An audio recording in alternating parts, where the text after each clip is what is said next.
Olá pessoal, aqui é Leonardo Montes trazendo mais um vídeo para o canal Voz Espiritualista e hoje nós daremos continuidade ao estudo do livro O Espiritismo, a Magia e as Sete Linhas de Umbanda de Leal de Souza, parte 16. Se você ainda não assistiu às demais partes, então volta, acompanha a playlist desde o começo porque esse é um estudo bastante completo desse que é considerado um dos livros mais importantes do universo da Umbanda, beleza? Bom, mas antes de nós começarmos, vamos aos recadinhos de sempre. Se você tem interesse em terapia, se você tem interesse em trabalhar as suas emoções, eu faço atendimento online. Se você quiser, aqui na descrição do vídeo você encontra o link das minhas redes sociais, é só mandar uma mensagem que a gente conversa. E, a partir de agora, nós temos também a possibilidade de ser membro do canal. Se você olhar aqui embaixo, tem um botãozinho azul, escrito Seja Membro. Se você se tornar membro, você vai contribuir com R$ 7,99 por mês e esse dinheiro me ajudará para comprar melhores equipamentos para continuar produzindo conteúdos aqui para o canal. Então, se você puder, se você quiser, se você entende que as reflexões te ajudam, o link está aqui. É só, link não, né? Um botãozinho azul, é só clicar. Bem, eu vou continuar então a leitura de onde eu parei na última vez. Eu não consigo falar para vocês a página, porque eu estou lendo através do Kindle e ele mostra a porcentagem e não a página, mas é na sequência do último estudo. Deixa eu só regular aqui que eu acho que está cortando minha cabeça. Pronto. Bem, então vamos lá. A página 213 do Livro dos Espíritos, Allan Kardec leciona, questão 496. O espírito que abandona o seu protegido, que deixa de lhe fazer bem, pode fazer-lhe mal? Resposta: os bons espíritos nunca fazem mal. Deixam que o façam aqueles que lhe tomam o lugar. Costumais então lançar a contar da sorte as desgraças que vos acabrunham quando só sofreis por culpa vossa. E adiante, na mesma página, questão 498. Será por não poder lutar contra os espíritos malévolos que um espírito protetor deixa que seu protegido se transvie na vida? Resposta: não é porque não possa, mas porque não quer. Bem, aqui eu vou fazer uma pequena pausa, né? A gente vê de vez em quando algumas pessoas no universo da Umbanda com essa ideia... Deixa eu baixar um pouco o som aqui, que eu acho que está um pouco alto. Cadê?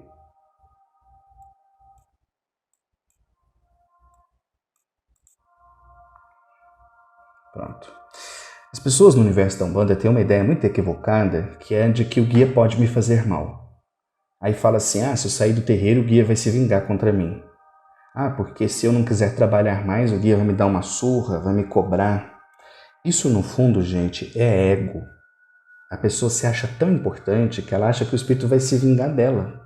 Como se fizesse alguma diferença para os espíritos se a gente está trabalhando ou não está. Médium não falta. Se a gente sai do caminho, se a gente não quer mais trabalhar, se a gente aposenta a roupa branca, os guias não ficam sentados esperando a nossa boa vontade. Eles simplesmente vão procurar um outro médium através do qual eles possam trabalhar. Então a gente vê muita gente na Umbanda com essa visão distorcida, né? Que os guias vão me fazer mal porque eu deixei de trabalhar. Não, não vão não. Os guias fazem o bem, estão aqui para nos ajudar, para que a gente se eleve, não para que eles venham aqui nos fazer mal. Não tem nem sentido. Então, continuando.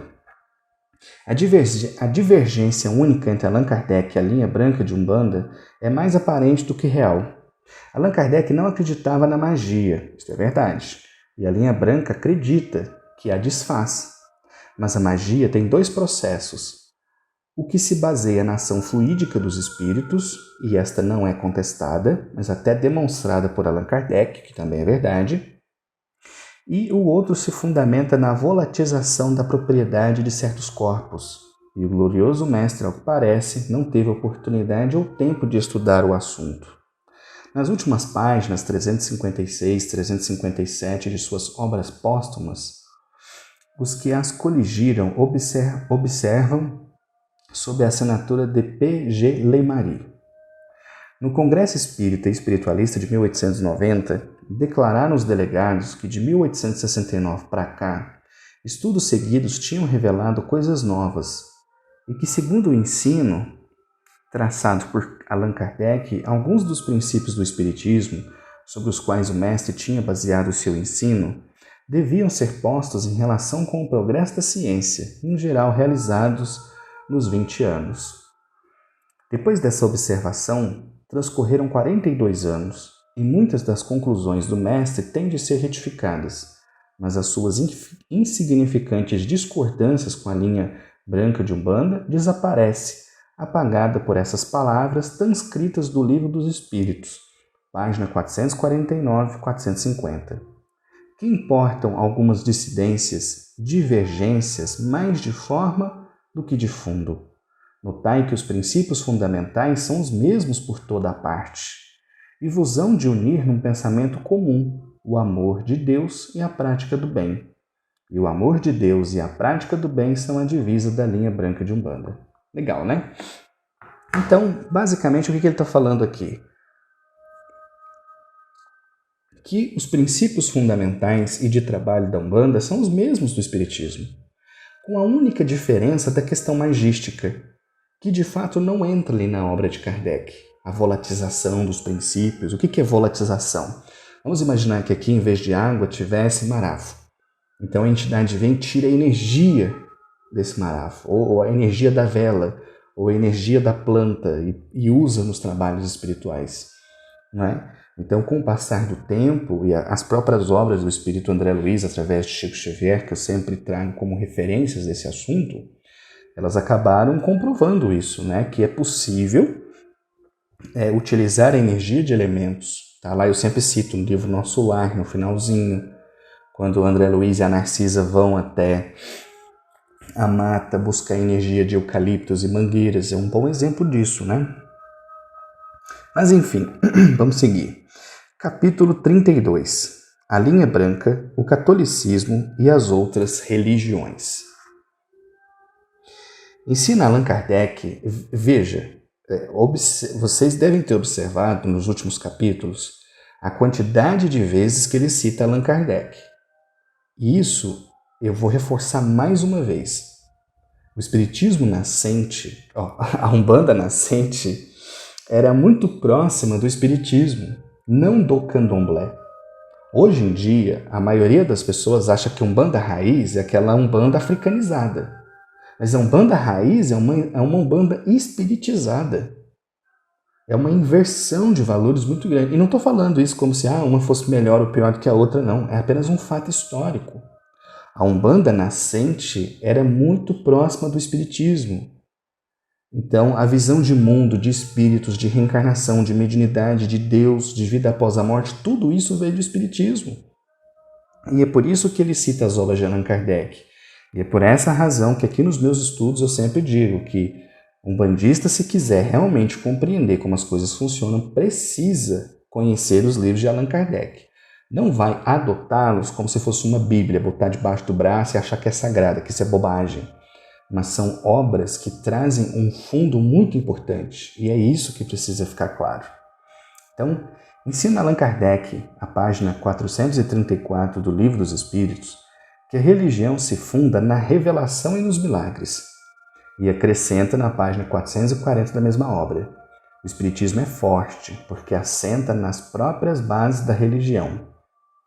Sendo assim, a religião de origem divina, não podemos esperar que as derrubem os nossos ataques, nem devemos considerá-la merecedora de nossas zombarias.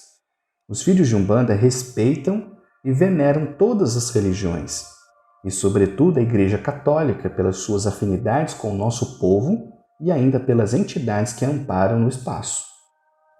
Muita gente hoje não faz isso, né? Vira a cara, torce o nariz, né? Tem desejo de pegar toda a influência espírita e católica da Umbanda e jogar fora, como se não prestasse, né?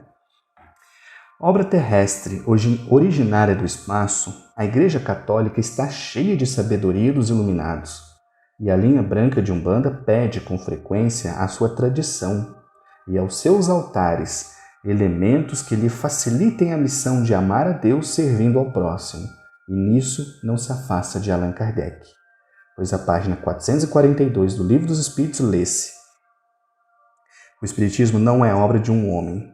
Ninguém pode inculcar-se como seu criador, pois tão antigo é ele quanto a criação. Encontramo-lo por toda a parte, e em todas as religiões, principalmente na religião católica, e aí com mais autoridade do que em todas as outras, porquanto nela se depara os princípios de tudo quanto há nele, os espíritos em todos os graus de elevação, suas relações ocultas e ostensivas com os homens, os anjos guardiões, a reencarnação, a emancipação da alma durante a vida, a dupla vista, todos os gêneros de suas manifestações, as aparições e até as aparições tangíveis. Quanto aos demônios, estes não são senão os espíritos maus, salvo a crença de que eles foram destinados a passar perpetuamente no mal.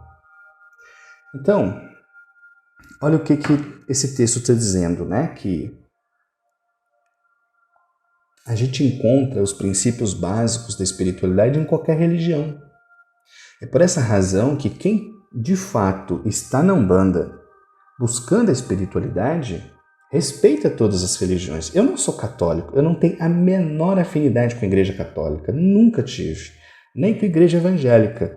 Mas eu não posso virar e falar que tudo que eles estão fazendo lá está errado, que é tudo bobagem, que nada tem sentido. Porque essa é a visão que eles, quando dogmáticos, têm em relação ao que a gente faz.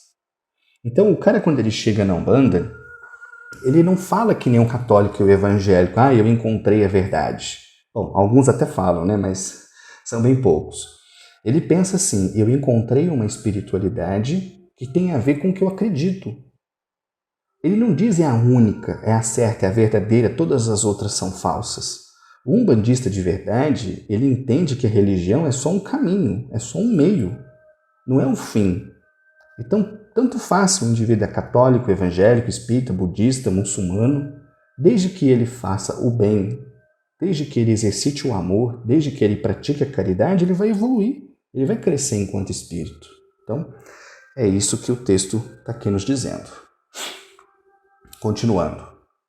Estamos convencidos de que se os espíritas estudassem com mais profundeza e com ânimo desprevenido a liturgia da Igreja, haveriam de perceber-lhe um sentido oculto, compreendendo que na majestade sonora das naves se conjugam todas as artes para favorecer o êxtase e desprender a alma, elevando-a a Deus.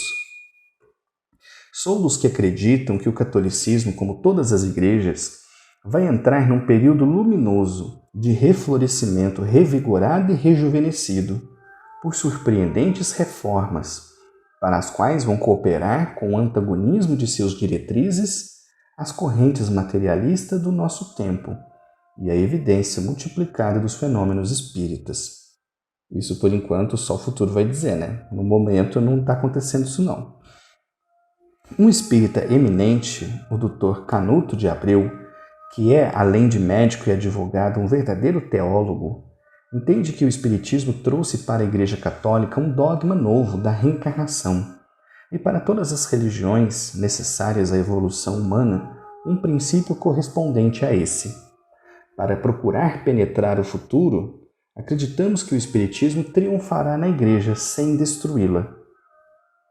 O que ele está querendo dizer com isso? Isso é uma ideia espírita antiga, que é aquela ideia assim, de que no futuro a Igreja absorveria os princípios espíritas, principalmente se esses princípios fossem comprovados como verdade. Então, assim, vamos supor que daqui a 500 anos a ciência consiga demonstrar que o espírito existe. Então, a Igreja se basearia no Espiritismo para entender isso. Essa aqui é a ideia. Se isso vai ser, tenho lá minhas dúvidas. Assim como invoca o consenso unânime dos povos para demonstrar a existência de Deus, a Igreja invocará a universalidade das manifestações espíritas para aceitar o Espiritismo. E talvez, nessa época, surja em que os templos tenham escolas e corpos de médiuns. Quem sabe?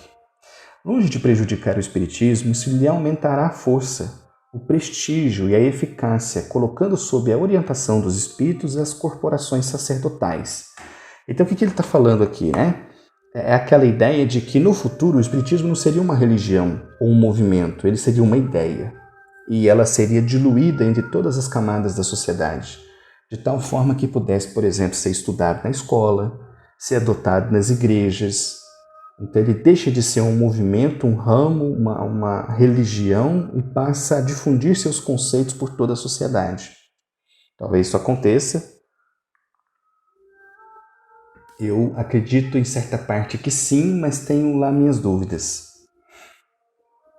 Voltando, porém, ao presente, acrescentemos que a linha branca de Umbanda, que conta entre os seus guias tanto antigos padres, não procura intervir na vida da igreja para atacar o seu clero, limitando-se a observar que há clérigos ruins, como há péssimos presidentes de sessões espíritas, e que nem aqueles nem estes, com seus erros e falhas, atingem a igreja e o espiritismo, né? Infelizmente, a igreja não fez o mesmo, né? Como não faz até hoje. Continua atacando de forma velada, né? A igreja católica, até ali os anos 60, batia muito forte na Umbanda, depois mudou, agora é uma tática velada. Mas o que ele está trazendo aqui é que não faz parte dos princípios da Umbanda atacar a religião do outro.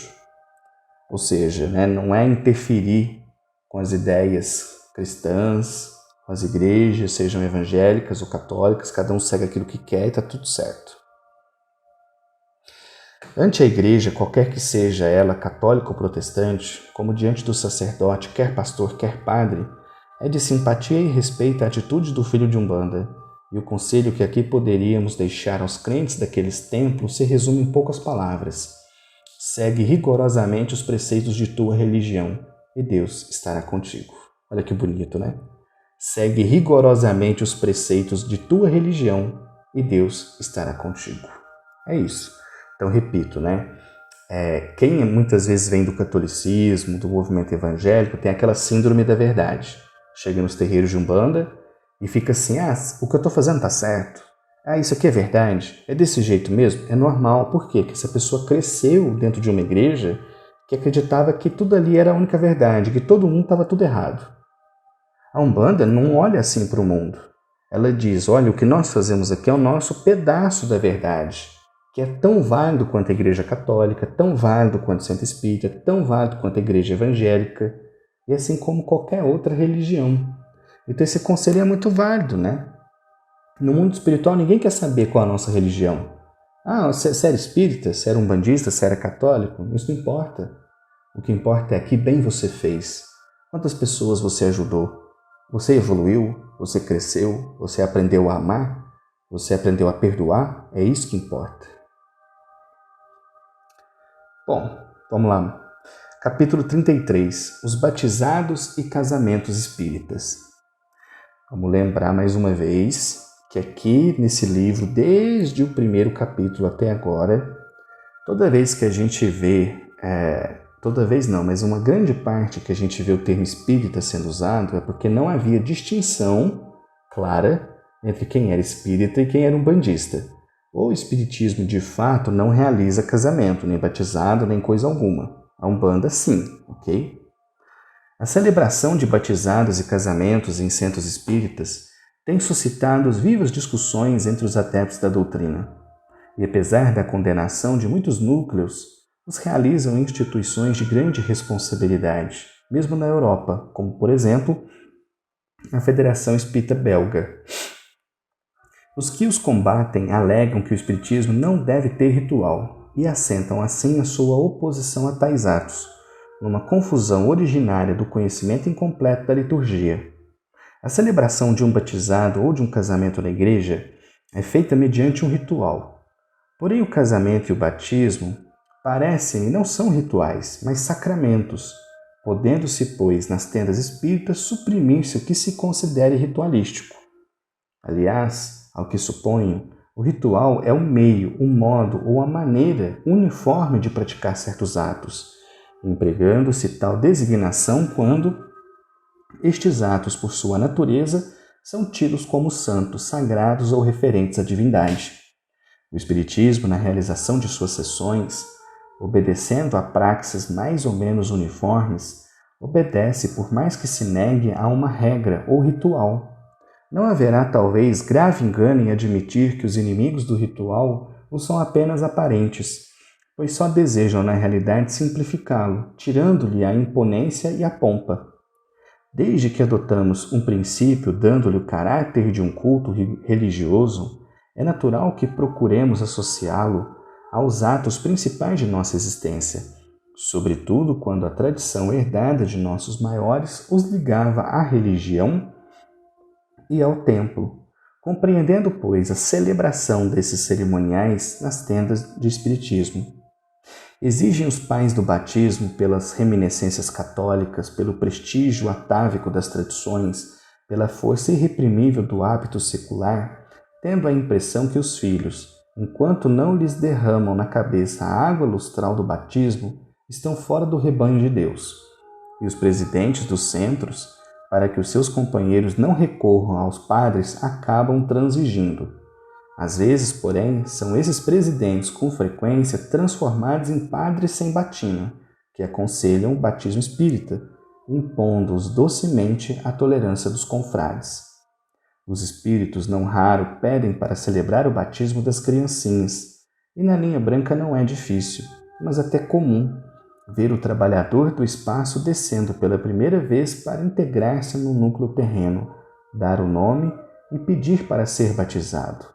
Conheço casos de espíritos que há muitos anos trabalham em nossos centros e fizeram-se batizar. Isso eu nunca vi.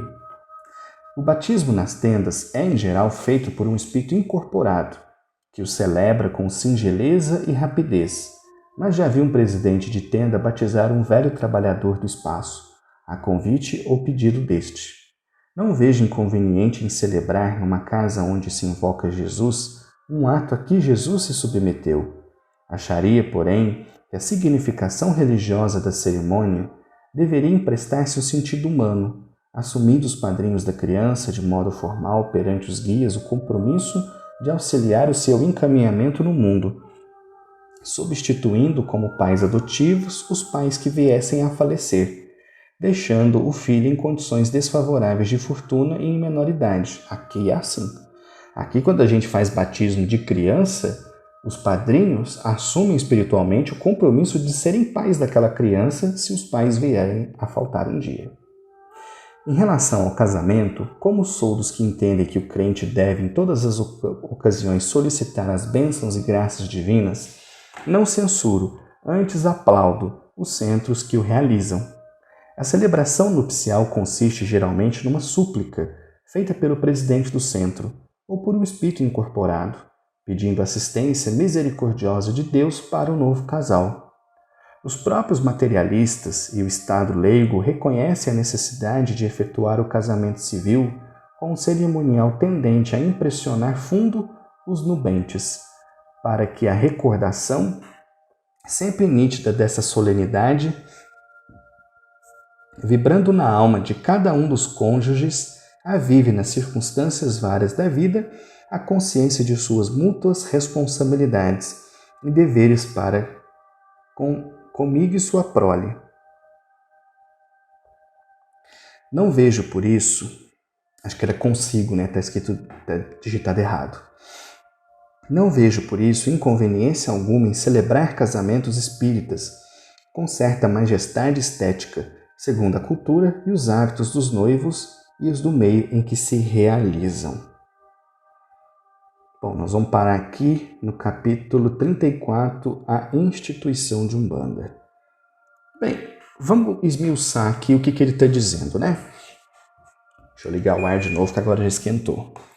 Bom, o Espiritismo, enquanto doutrina, ele não tem rituais, ou tem pouquíssimos rituais, né? Porque, por exemplo, se você começa uma reunião espírita com oração e termina com oração, como Kardec recomenda, isso é um ritual.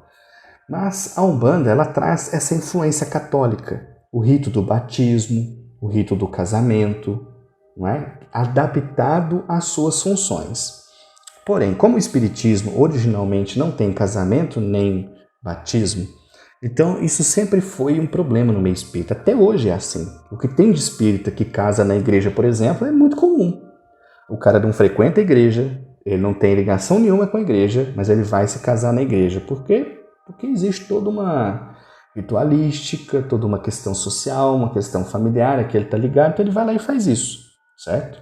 Porque o centro espírita não faz. Então, no começo da Umbanda, a gente via aqui pela leitura que tinha esses embates também. Será que a gente precisa fazer celebração de casamento, celebração de batismo? E a história acabou mostrando que sim, a maioria dos terreiros faz. Aqui a gente faz. Mas aqui eu quero fazer um adendo para explicar o que é o casamento e o batismo na nossa forma de ver. Muitas pessoas às vezes frequentam aqui o terreiro, vêm de vez em quando e perguntam como é que faz para batizar. Veja, vamos fazer um comparativo, mas a minha intenção não é criticar a igreja, tá? Deixa isso claro.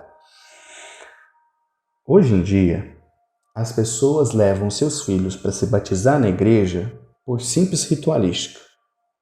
Quero dizer, quem não é católico de verdade. Muita gente da Umbanda faz isso. Não tem nada a ver com a igreja, não frequenta a igreja, não pisa em igreja, mas teve o filho, tem que batizar na igreja. Por quê? Porque eu batizei, meu pai batizou, minha mãe. É uma tradição, ok? As pessoas são livres para isso. O batismo na Umbanda tem outro sentido. O batismo na Umbanda tem a finalidade de fazer com que haja um momento espiritual na vida daquela pessoa em que ela é reconhecida pela comunidade em razão da sua fé. Então, por isso que não faz sentido, na nossa visão, alguém que não é do nosso terreiro vir aqui pedir para ser batizado. Porque senão ele está repetindo a mesma coisa das igrejas. Eu não frequento, eu moro aqui, por exemplo, perto da igreja do Abadia, aqui em Uberaba. Eu nunca entrei nessa igreja, mas aí eu tenho um filho, eu vou levar lá para batizar. Para quê? Se aquela não é a minha comunidade de fé. Não é ali que eu encontro Deus. Então, para que eu vou batizar meu filho lá? A mesma coisa, eu frequento o terreiro X. Aí eu levo meu filho para ser batizado no terreiro Y. Para que se eu não frequento aquele terreiro? Então, o batismo na Umbanda é o reconhecimento da fé daquela pessoa perante a comunidade. Ou quando se trata de crianças, de você levar aquela criança para pedir aos guias daquela instituição que abençoem, protejam e guiem aquela criança. Esse é o sentido do batismo. Então não tem lógica uma pessoa que não frequenta o terreiro chegar a pedir para se batizar nele. É repetir os dogmas da igreja, uma coisa sem nexo. E o casamento? O casamento hoje é uma coisa que está em franco declínio, né? Ou seja, as pessoas hoje não têm mais tanto compromisso como tinham antigamente. O casamento hoje não tem essa responsabilidade como tinha antes, né? Tanto é que você casa hoje, amanhã descasou, não é assim? Então, o casamento na Umbanda, ele tem por finalidade aquele casal, né? E isso é uma vantagem, a Umbanda casa hétero e homo, não tem problema nenhum em relação a isso, né? Então, quando você se casa naquele terreiro, você não apenas está reconhecendo a espiritualidade daquele local, você não apenas está reconhecendo que ali é a sua casa de fé, você está pedindo para as entidades que atuam naquela casa que abençoem seu casamento. Então é por isso que se casa na Umbanda. O ritual do casamento é você elevar a sua relação com seu parceiro ou sua parceira a um nível de reconhecimento pela comunidade. Então perceba que tanto o casamento quanto o batismo só tem uma finalidade, que é o reconhecimento e o amparo da comunidade. Se não for para isso, não precisa batizar e não precisa casar. E aqui eu já respondo uma pergunta que muitas pessoas fazem: eu sou obrigado a batizar? Não. Assim como você não é obrigado a casar, você batiza se quiser, batiza se quiser. A pessoa pode, às vezes, trabalhar 10 anos no terreiro e nunca ter se batizado. É um ato de fé dela. É ela quem decide isso, não são outras pessoas. Então, era isso. A gente está chegando no finalzinho do estudo. Eu acredito que mais 2 ou 3 vezes que eu gravar a gente já encerra. E espero que vocês estejam gostando. E mais uma vez peço, né? Se inscreva, ative o sininho de notificações.